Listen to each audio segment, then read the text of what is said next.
အားလုံးပဲမင်္ဂလာပါမီဖြစ်ပါတယ်မီဒီနေ့ဒီဗီဒီယိုလေးထဲမှာတော့ဂျပန်စာကိုလေ့လာနေတဲ့သူတွေအတွက်ကိုယ်တိုင်နဲ့ကိုယ့်ရဲ့မိသားစုကိုဂျပန်လိုမျိုးဘယ်လိုမျိုးခေါ်ရလဲဆိုတဲ့ဂျပန်စကားအသုံးအနှုန်းလေးနဲ့ပတ်သက်ပြီးတော့ပြပြပေးတော့မှာဖြစ်ပါတယ်ဒီဗီဒီယိုလေးကိုစိတ်ဝင်စားရဆိုရင်တော့အဆုံးထိလိုက်ပြီးကြည့်ပေးကြပါအောင်နော်ပထမဆုံးတစ်ခုကကိုဂျပန်လိုဘယ်လိုပြောမလဲငါကျွန်တော်ကျမကျွန်ုပ်အဲ့ဒါကိုတော့ဝါတာရှိလို့သုံးပါတယ်ဒါကအများဆုံးသုံးတဲ့အသုံးအနှုန်းဖြစ်ပြီးတော့စာအရေးသားမှာအပြောအဆိုမှာယောက်ျားလေးရောမိန်းကလေးရောသုံးလို့ရတဲ့အသုံးအနှုန်းပါနောက်တစ်ခုကတော့ယောက်ျားလေးတွေကြားထဲမှာသုံးတဲ့အသုံးအနှုန်းပေါ့နော်ကိုပြောတဲ့အခါကျွန်တော်ဆိုတာကိုbokuလို့သုံးပါတယ်ယောက်ျားလေးတွေပဲသုံးတဲ့အသုံးအနှုန်းပါနောက်တစ်ခုကတော့ ore အဲ့ဒါကလေယောက်ျားလေးတွေတုံးတယ်ကိုပြောတဲ့ငါဆိုတဲ့အသုံးနှုန်းမှာပုတ်ကူနဲ့ ore ကဘာကွာလဲဆိုရင်ပုတ်ကူကကျွန်တော်ဆိုတဲ့အသုံးနှုန်းဖြစ်ပြီးတော့ ore ကငါဆိုတဲ့အသုံးနှုန်းမှာကျွန်တော်ဆိုတဲ့အသုံးနှုန်းကကိုနည်းနည်းယဉ်ကျေးရဲ့အထက်လူကြီးနဲ့စကားပြောတဲ့အခါဆက်မရည်နဲ့စကားပြောတဲ့အခါမှာတုံးပြီးတော့ ore ကတော့တငယ်ချင်းအချင်းချင်းစကားပြောတဲ့အခါမှာတုံးပါတယ်အဲ့ဒီလိုပဲမိန်းကလေးတွေဆိုရင်လည်းခုနကဝါတာရှိမဟုတ်ပဲတငယ်ချင်းချင်းစကားပြောတဲ့အခါကျရင်အတာရှိကိုတုံးတဲ့မိန်းကလေးတွေလည်းရှိပါတယ်နောက်တစ်ခုကတော့ဂျီဘွန်ဆိုတာကိုရှင်ညွှန်းတဲ့စကားလုံးပဲဖြစ်ပါတယ်ဂျီဘွန်は料理が好きですဂျီဘွန်は学生ですအဲ့လိုမျိုးသုံးလို့ရပါတယ်နောက်တစ်ခုကတော့ uchi ဆိုတဲ့အသုံးအနှုန်းမှာ uchi ဆိုတဲ့အသုံးအနှုန်းကတော့များသောအားဖြင့်မိန်းကလေးတွေသုံးတဲ့အသုံးအနှုန်းဖြစ်ပြီးတော့ယောက်ျားလေးတွေလည်းဒီနောက်ပိုင်းသုံးလာကြရပေါ့နော်အဲကြောင့်ယောက်ျားလေးရောမိန်းကလေးရောနှစ်မျိုးလုံးသုံးလို့ရပါတယ်uchi no ie ni neko ga imasu uchi no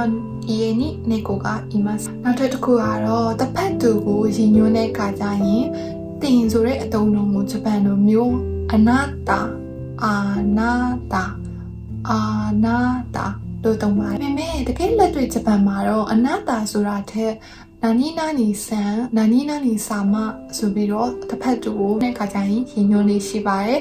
ဒါကဘာဖြစ်လို့လဲဆိုတော့တစ်ဖက်တူကိုပို့ပြီးတော့လေးစားတဲ့အနေနဲ့အနာတာဆိုတဲ့အင်္ဂလိပ်လိုဆိုရင် you ဆိုတဲ့အသုံးအနှုန်းတင်ဆိုတဲ့အသုံးအနှုန်းဖြစ်တဲ့အတွက်ဂျပန်တွေက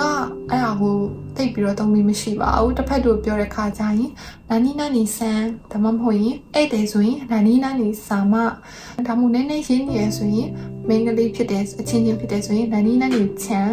ဒါမှမဟုတ်ယောက်ျားလေးဆိုရင်နာနီကွန်လို့သုံးလို့ရှိပါတယ်ဒါကြောင့်မလို့တငယ်ချင်းတွေထဲမှာဆိုရင်တာနာကာဆန်ဥပမာတာနာကာဆန်ဆိုရင်အဲ့တဲ့ဖြစ်ခဲ့ရင်တာနာကာစာမကိုအထက်ကတူဖြစ်ခဲ့ရင်တာနာကာဆန်ကိုတငယ်ချင်းကယောက်ျားလေးဖြစ်ခဲ့မယ်ဆိုရင်တာနာကာကွန်မင်းကလေးဖြစ်ခဲ့မယ်ဆိုရင်တာနာကာချန်လို့သုံးပါတယ်။ကဲနောက်တစ်ခုကတော့ family tree ပါ family tree ဆိုတဲ့အတိုင်းအပေါ်ဆုံးကနေစမယ်ဆိုရင်တော့အဖိုးပဲဖြစ်ပါတယ်။အဖိုးကိုဂျပန်လို oji san လို့သုံးပါတယ်။ဒါကကိုယ့်ရဲ့အဖိုးကိုပဲဖြစ်ဖြစ်တစ်ဖက်တူရဲ့အဖိုးပဲဖြစ်ဖြစ်သုံးလို့ရပါတယ်။ဒါပေမဲ့ကိုယ့်ရဲ့အဖိုးဆိုရင်တော့ oji san တဲ့oji chan လို့သုံးတာပိုပြီးတော့များပါတယ်ချစ်စနိုးနဲ့ရေးနီးခေါ်တဲ့အသုံးနှုန်းပါဆန်နေရာမှာ chan ကိုပြောင်းပြီးတော့သုံးပါတယ်နောက်ထပ်တစ်ခုကတော့ဒီကလေးငယ်လေးတွေက9နှစ်အရွယ်တို့6နှစ်အရွယ်ကလေးကနေကိုအဖိုးခေါ်ရဲဆိုရင်တော့ကြီးလို့လည်းသုံးပါတယ်ကြီးဒါကတော့အဖိုးခေါ်တာပါနောက်ထပ်တစ်ခုကတော့အဖွားပါအဖွားတော့ oba san လို့သုံးပါတယ်ကိုယ့်ရဲ့အဖွားဝယ်ဖြစ်ဖြစ်တစ်ဖက်လူရဲ့အဖွားဝယ်ဖြစ်ဖြစ်အိုဘာဆန်ပါကိုယ့်ရဲ့အဖွားတော့အိုဘာချန်လို့လည်းချစ်စနူးနဲ့ခေါ်ပါတယ်နောက်တော့တစ်ခုကတော့ကလေးတွေကနေကိုယ့်အဖွားကိုရင်တော့ဘာလို့လည်းခေါ်ပါတယ်ဘာလို့လည်းသုံးပါတယ်ကိုကတော့အဖေပဲဖြစ်ပါတယ်အဖေတော့ဂျပန်လိုအိုတိုဆန်လို့သုံးပါတယ်ဒါကကိုတငယ်ချင်းရဲ့အဖေပဲဖြစ်ဖြစ်ကိုယ့်ရဲ့အဖေပဲဖြစ်ဖြစ်အိုတိုဆန်လို့သုံးပါတယ်ကိုတကယ် formal နေရာမှာသုံးတဲ့အသုံးနှုန်းဆိုရင်တော့နောက်တစ်မျိုးချစ်လို့လည်းသုံးလို့ရပါတယ်ချစ်ဆိုတာက formal ကိုအထက်တူချင်းနဲ့စကားပြောတဲ့ခါကျရင်တော့ချစ်ဝခိုင်ဆိုင်ですချစ်ဝအီရှာですလို့ပြောပါတယ်ပုံမှန်အိမ်မှာခေါ်တာဆိုရင်တော့အိုတိုဆန်လို့ပဲခေါ်ပါတယ်ဒါဆိုရင်အမေဖြစ်ပါတယ်အမေကတော့ uka san ခါဆန်ဖြစ်ပါတယ်ကိုယ့်ရဲ့အမေကိုလည်းဥခါဆန်လို့ခေါ်ပြီးတော့တစ်ဖက်တူရဲ့အမေကိုလည်းဥခါဆန်လို့သုံးပါတယ်ဖော်မယ်နေရာမျိုးမှာစကားပြောမယ်ဆိုရင်တော့ဟာလို့လည်းသုံးလို့ရပါတယ်ဟာနောက်ထပ်တစ်ခုကတော့ကိုယ့်ရဲ့အကိုပဲဖြစ်ပါတယ်အကိုတော့ဂျပန်လိုအိုနီဆန်ဒါမှမဟုတ်ရင်အိုနီချန်လို့သုံးပါတယ်အိုနီဆန်ကတစ်ဖက်တူရဲ့အကိုခေါ်ဝဲတဲ့ခါမှာသုံးပြီးတော့အိုနီချန်ကတော့ကိုယ့်ရဲ့အကိုခေါ်ဝဲတဲ့ခါမှာအများဆုံးသုံးလို့ရှိပါတယ်နောက်တစ်ခုက formal နေရာမှာသုံးမယ်ဆိုရင်တော့အာနီပါအာနီဖြစ်ပါတယ်အဲ့လိုပဲကိုယ့်ရဲ့အမဆိုရင်လည်းအိုနေဆန်ဒါမှမဟုတ်ရင်အိုနေချန်နောက်တစ်ခုကအာနေဖြစ်ပါတယ်အိုနေဆန်ကတစ်ဖက်တူရဲ့အမကိုခေါ်တဲ့ခါမှာသုံးပြီးတော့အိုနေချန်ကကိုယ့်ရဲ့အမကိုခေါ်တဲ့နေရာမှာသုံးပါတယ်အနေကတော့တစ်ဖက်တူကိုယ့်ရဲ့အမအကြောင်းမိတ်ဆက်တဲ့ခါကျရင်အနေဝဟီရှာဒက်စ်အနေဝခိုင်ဆိုင်ဒက်စ်အဲ့လိုမျိုးနေရာတွေမှာသုံးပါတယ်ဒါဆိုရင်တော့နောက်တစ်ခုကတော့မောင်လေးဖြစ်ပါတယ်မောင်လေးကတော့အိုတိုဆန်အဲ့ဒါကတော့တစ်ဖက်တူရဲ့မောင်လေးကိုခေါ်တဲ့နေရာမှာသုံးပြီးတော့ကိုယ့်ရဲ့မောင်လေးဆိုရင်တော့အိုတိုကျန်လို့သုံးပါတယ် formal ညမှာသုံးရင်တော့အိုတိုလို့သုံးပါတယ်အိုတိုဒါပေမဲ့ဂျပန်မှာကိုယ့်ရဲ့မောင်လေးဆိုရင်နာမည်ဘိုင်နေတက်ပြီးတော့ခေါ်ရများပါတယ်ဥပမာအိုတိုချန်လို့မခေါ်ဘဲနဲ့ယူတာちょっと来てအဲ့လိုမျိုးပြောပါတယ်သူတို့ရဲ့နာမည်ဆိုတော့ဆန်လည်းမတက်ဘူးချန်လည်းမတက်ဘူးခွန်လည်းမတက်ဘဲနဲ့ဘိုင်နေမဲတက်ပြီးတော့စတာနော်နာမရဲ့ဆိုရဲဒီအောက်ကသူရဲ့ကိုယ်ပိုင်နာမည်ကိုပဲခေါ်ပြီးတော့သုံးပါတယ်ဒီတစ်ခါတော့ညီမလေးပဲဖြစ်ပါတယ်တစ်ဖက်တူရဲ့ညီမလေးကိုတော့ imoto san လို့သုံးပါတယ်ကိုယ့်ရဲ့ညီမလေးကိုတော့ imoto chan လို့သုံးပါတယ် formal နဲ့မှာသုံးမယ်ဆိုရင်တော့ imoto လို့ဖြစ်ပါတယ်ခုနကပြောခဲ့တယ်လို့ပဲညီမကိုလည်း imoto chan လို့အိမ်မှာမရှိပါဘူးမိကちょっと来てဆိုပြီးတော့ကိုယ့်ရဲ့ဒီအောက်က star နာမရဲ့ဒီသူ့ရဲ့ကိုယ်ပိုင်နာမည်ကိုပဲခေါ်တာများပါတယ်။ကဲဒါဆိုရင်နောက်တစ်ခုကတော့ကိုယ့်ရဲ့ခင်ပွန်းကိုယ့်ရဲ့အမျိုးသားကိုဘယ်လိုခေါ်လဲဆိုတာဖြစ်ပါတယ်။ဂျပန်မှာအမျိုးသားခင်ပွန်းကိုခေါ်တဲ့အခေါ်ပေါ်က၃မျိုးရှိပါတယ်။ပထမဆုံးတစ်မျိုးကတော့ရှုကျင်ဒုတိယတစ်ခုကတော့